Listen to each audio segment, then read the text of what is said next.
Vibe coding. What is vibe coding? So this is exactly what we're going to explore in this video, and my experience with vibe coding, because I was a huge hater of the term itself. But I've changed my mind on that a bit. So we'll see. Let's get to the video.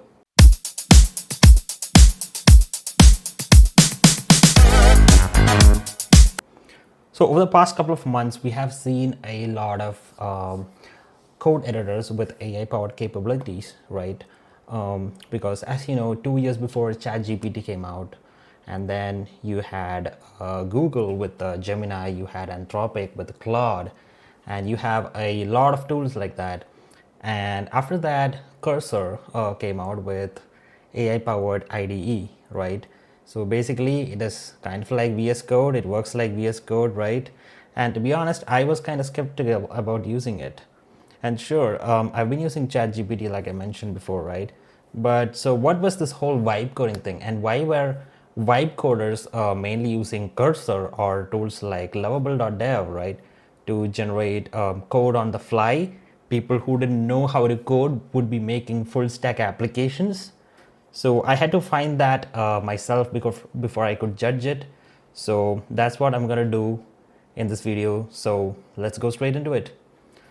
So in the last week, yeah, I did try Cursor, and needless to say, it blew my mind on how easy it was to set up things and generate code on the fly, right? So I'm talking about a lot of stuff, right? Not just a simple web application. Yeah, even that, right? Just HTML, CSS, JavaScript. You could just prompt what you want, and it would start generating the boilerplate code straight away. So basically, I wanted to create something a bit more complex. So I wanted to try to create a web app using Next.js, which is the latest React framework, which has a lot of features. If you don't know, I have made a tutorial about Next.js in my channel, so please do check it out. And Supabase, right? Supabase is a fully managed Postgres database that allows you to create applications really easily, if you want that database capabilities on the cloud. Yeah, and so what the app, or what I wanted the app to do, was to let someone organize his startup ideas, and for any idea for that matter, and right, document it and collaborate with other users in a secure manner. So the platform is called Idea Vault, and this was something I had been thinking about for quite a while now. So I thought, okay, let's just vibe code it and see what result I get, right? And Cursor actually made an MVP of this in less than 10 prompts. In less than 10 prompts is I would say, give or take 2, right? So under 10 to 12 prompts, I could get this whole thing in an MVP, right? To showcase to my friends and family, right? To validate this kind of this thing. And yeah, so here's a demo of what me and Cursor were able to do. Right, so this is Idea Vault, the private vault for innovators. So basically, it is document your startup vision, protect your intellectual property, and collaborate securely. And yeah, this was all done using Cursor. I did not write a single line of code, maybe give or take one line, just for those API keys of Supabase. Enterprise grade security for your ideas, right? So let's get straight into the app. So secure your idea. And yeah, so it's basically asking what your startup vision is. So what's your startup idea called? So let's just say dog trainer, right? And let me hit on continue. Yeah, so what problem are you solving? So this is what I said earlier, right? So this app lets you document your startup ideas, and by the way, all of this will be encrypted. So the creator of this app cannot see what the platform is storing, what idea that is needed to be validated, right? So let's just type dog training. I'm just giving some test data for this one. And who are you solving it for? People who love dogs. Okay. And how does your solution work? It works by Training dogs. Again, this is just sample data. What makes your solution unique? Unique selling proposition. Something like that. Okay, doesn't matter for now. And here I'm gonna just select an image, right? And you can type additional notes if you want. I'm just gonna hit continue. And here you can review your idea or go back and edit it. I'm just gonna submit the idea.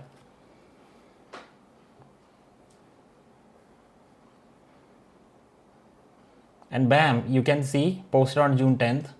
And here you can see there's the image, and here is the documented idea, startup idea. And here you can just share this URL with someone. So let me just open this in a private window and open this.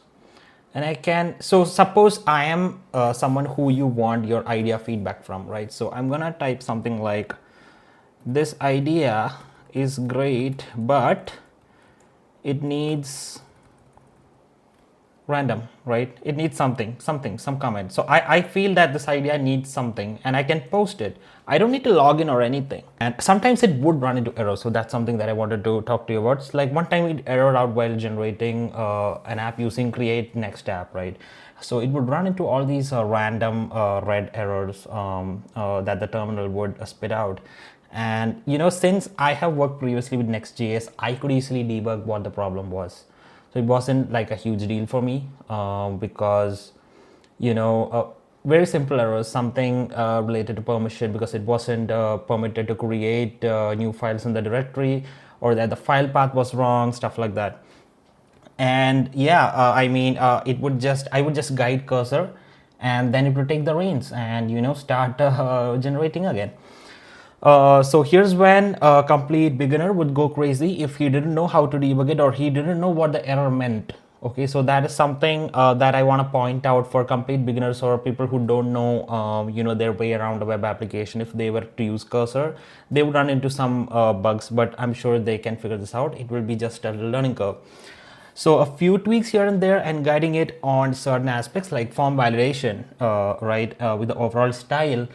You know, especially the CSS here and there. You know, for this one, I told it to use a dark theme and use material UI.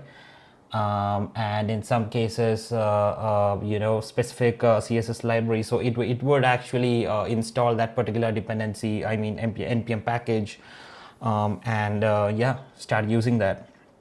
So that's pretty brilliant. And yeah, it would also give instructions if something had to be done manually. So for example, configurations to be done in Supabase. If you wanted to connect your application to Supabase, you need to go to the Supabase dashboard, log in, create a new project, generate the API keys, copy those API keys into your project, create a .env file, stuff like that. But Cursor would write all instructions to be done step by step. And yeah, you just need to follow it. A few things would be a bit you know, not right here and there. For example, it would, for example, for settings, Cursor would say project settings, but if you know, if you guide or navigate to settings, you would find that thing, right? So yeah, I mean, basically, if you have done similar stuff elsewhere, you would have no problems in navigating Cursor, right? So yeah, that is the main thing.